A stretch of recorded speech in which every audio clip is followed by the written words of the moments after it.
Evangelho segundo Tomé, Logia 62. As quatro âncoras. Interpretação do espiritualismo ecumênico universal. Disse Jesus: Eu conto meu segredo aos que forem dignos do meu segredo. O que tua mão direita fizer, não deixes que a esquerda saiba. Eu conto meu segredo aos que forem dignos do meu segredo. Jesus é o nosso irmão maior e compreende perfeitamente a existência espiritual. Agir com igualdade entre todos, objetivando a evolução. Jesus não poderia escolher pessoas para repassar seus ensinamentos ou ainda colocar pré-requisitos para aqueles que fossem receber. Por este motivo, a frase acima não pode conter uma escolha pessoal de Jesus, mas sim uma disposição do ouvinte para receber o segredo do Mestre. Jesus ensina a todos, mas é preciso que o Espírito seja digno para conhecer seus ensinamentos, ou seja, é preciso que o Espírito se reconheça como tal para compreendê-los. Jesus não ensinou o Espírito a viver como ser humano, mas sim a compreender a vida material sob os aspectos espirituais. Para se entender o que Jesus ensina, é preciso buscar a elevação espiritual e não o sucesso material. Aquele que tiver esta predisposição entenderá as mensagens do Mestre. O que a tua mão direita fizer, não deixes que a esquerda saiba. Jesus ensinou que fora da caridade não há salvação, ou seja, sem este objetivo nos atos da vida material, não existe elevação espiritual. Fazer a caridade é ajudar e apoiar os irmãos em evolução. Desta forma, o ensinamento do Mestre nos diz que se a vida material não for vivida com o sentido de ajudar e apoiar os outros, não existirão conquistas espirituais. Esta ajuda e apoio, no entanto, não deve se refletir apenas na caridade material, ou seja, dar coisas materiais. Quando Jesus nos afirma que fora da caridade não existe salvação, está utilizando o sentido amplo da palavra. Aquele que critica, julga, acusa seus irmãos, não é caridoso. A caridade deve passar pela doação da razão, que aprendemos na Logia 60. Agir com caridade é praticar a doação moral. Quem acha que possui outro ser humano não é caridoso. Amar não significa possuir, mas sim se sentir igual ao outro. Para amar de verdade outro espírito, é necessário que se pratique a caridade sentimental, ou seja, doar a cada um o direito de fazer o que quiser. Aquele que ama de verdade não sente ciúmes nem controla os passos do seu ente querido, pois doa a ele o direito de ser livre. Porém, Jesus nos coloca mais uma condição para qualquer caridade: não deixar que os outros saibam desta ajuda. O auxílio deve sempre ser praticado de forma a não expor a necessidade do irmão aos outros para não humilhá-lo. Para viver desta forma, o espírito na carne precisa levantar as quatro âncoras que o aprisionam. Estas quatro âncoras são os sentimentos que o espírito busca para si. Esses sentimentos provocam a notoriedade material, mas impedem a evolução espiritual. São elas as quatro âncoras: ganho ou perda, prazer ou desprazer, elogio ou crítica, fama ou infâmia. A utilização destes sentimentos nos atos caridade levam o espírito à busca do sucesso material e impedem o seu avanço espiritual. Em qualquer atitude que tome, o ser humano busca ganhar algo e tem medo de perder algo. Não se está falando só de bens materiais, mas também de bens morais e sentimentais. Aquele que pratica a caridade não deve nunca se preocupar com o que irá receber em troca do seu gesto, mesmo que esta preocupação não esteja vinculada a um ganho. Aquele que pratica a caridade não pode esperar por um obrigado ou mesmo uma demonstração de agradecimento pelo ato. O espírito espera ganhar o elogio que lhe concede fama e traz prazer. Se, no entanto, esse elogio não vem, o espírito se sente difamado com a crítica, o que lhe causa desprazer. Isto tudo porque imagina que fez a caridade em vão, ou seja, perdeu.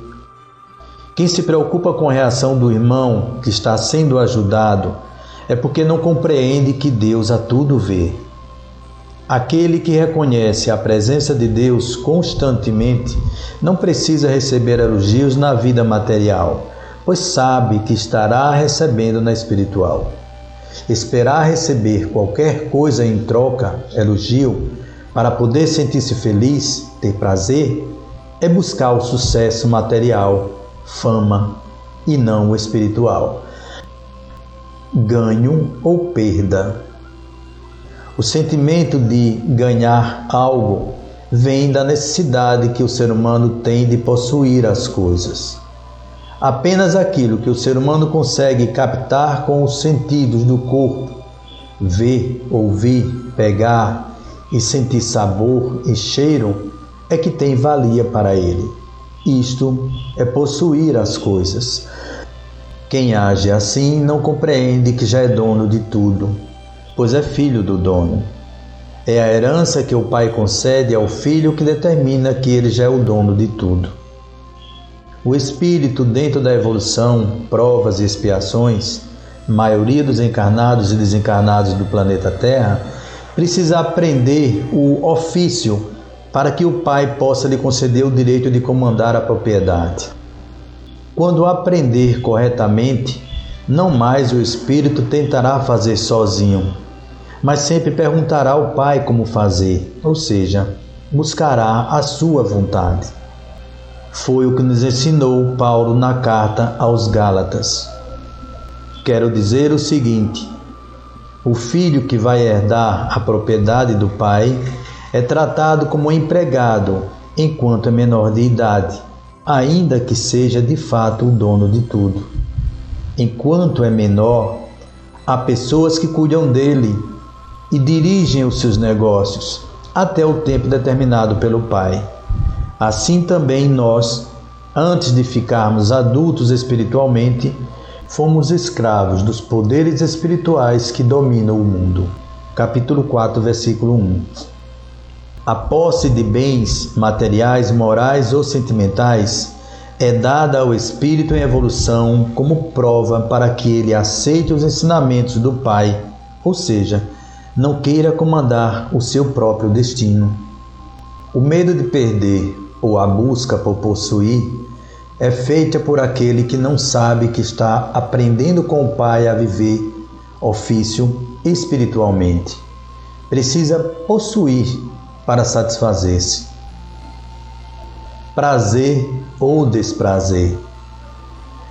Quando um ser humano busca o seu prazer, normalmente causa desprazer a alguém. Para que um ser humano sinta prazer, é necessário que os seus conceitos sejam satisfeitos. No entanto, não existem duas pessoas que possuam o mesmo conjunto de conceitos. Desta forma, alguém sempre será descontentado para que alguém fique contente. Para elevar-se espiritualmente, o espírito necessita sentir felicidade a todo momento, ou seja, escolher este sentimento para reagir aos acontecimentos da vida. Isto é demonstrar a fé em Deus.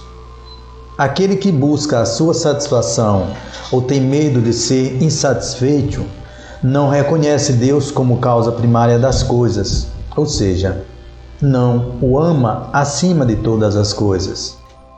Elogio ou crítica. O instrumento que leva o ser humano ao prazer é ganhar o elogio. Quando o elogio não vem, O ser humano imagina que o seu ato não foi aprovado, ou seja, ele foi criticado. Aquele que possui as coisas precisa receber um reconhecimento material do seu trabalho. Porém, de nada adianta sermos reconhecidos por outros seres humanos, ou seja, por espíritos que ainda possuem conceitos. Este elogio ou crítica será baseado exclusivamente nos conceitos e não em verdades universais. O real reconhecimento que o espírito espera é daquele que conhece todas as coisas, Deus. Este reconhecimento, no entanto, não vem através de elogios, mas sempre em forma de novas chances de aprendizado. O elogio de Deus não se reflete em dar mais coisas para o espírito possuir, materiais, morais ou sentimentais, mas sim na evolução espiritual. Quando o filho do dono trabalha bem, ele recebe mais serviços para executar. É da comprovação desta verdade silenciosa que o filho retira a sua felicidade universal, que acaba com o prazer material. Fama ou infâmia. O ser humano procura ganhar para, além da satisfação, ser apontado como superior, fama. Quando isto não acontece, sente-se difamado, ou seja, inferiorizado aos outros. A fama, sucesso material, é, portanto, a busca da superioridade. O espírito não pode buscar a fama entre os seus iguais, pois sabe que desta forma não estará agindo com o amor universal. Só agindo com o amor universal, o espírito pode elevar-se. O espírito deve viver para Deus e por Ele, para auxiliar seus irmãos. Por isto, quando pratica a caridade, compreende que nada teria feito sem o auxílio dele e sabe que o único que merece o elogio que leva à fama é o Pai. Quando o espírito assim age, todos ganham e vivem na felicidade universal dada por Deus.